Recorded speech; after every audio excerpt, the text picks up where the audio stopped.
Hello बच्चों, let's read the question. Certain amount of heat supplied to an ideal gas under isothermal condition will result in. Question में क्या देखे कि हमने system को कुछ हीट सप्लाई की है under isothermal condition. Isothermal condition का मतलब क्या होता है कि टेम्परेचर आपका कांस्टेंट है। अब टेम्परेचर कांस्टेंट है तो सिस्टम की इंटरनल एनर्जी में कुछ चेंज नहीं आएगा। Change in the internal energy would be zero, because हमें पता है कि जो इंटरनल एनर्जी वो टेम्परेचर पे ही डिपेंड करती है। अगर टेम्परेचर वेरी नहीं कर रही हो तो change in the internal energy would be zero. According to first law of thermodynamics, delta Q हमारा delta U plus delta W के इक्वल होता है।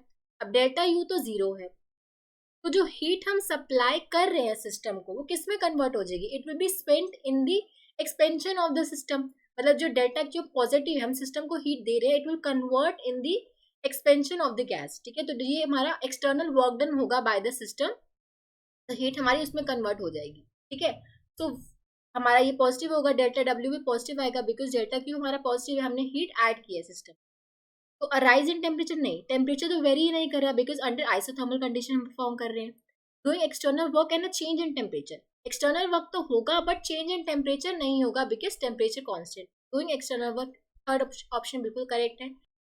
फोर्थ ऑप्शन भी बिल्कुल गलत है। An increase in internal energy, internal energy में कुछ इंक्रीज या डिक्रीज नहीं होगा बिकॉज टेम्परेचर कांस्टेंट है, तो change in the internal energy would be zero. So option 4 भी हमारा इनकरेक्ट हो गया। Only correct option is option 3। Option 3 would be the correct answer. I hope आप सबको समझ आया होगा। Thank you so much.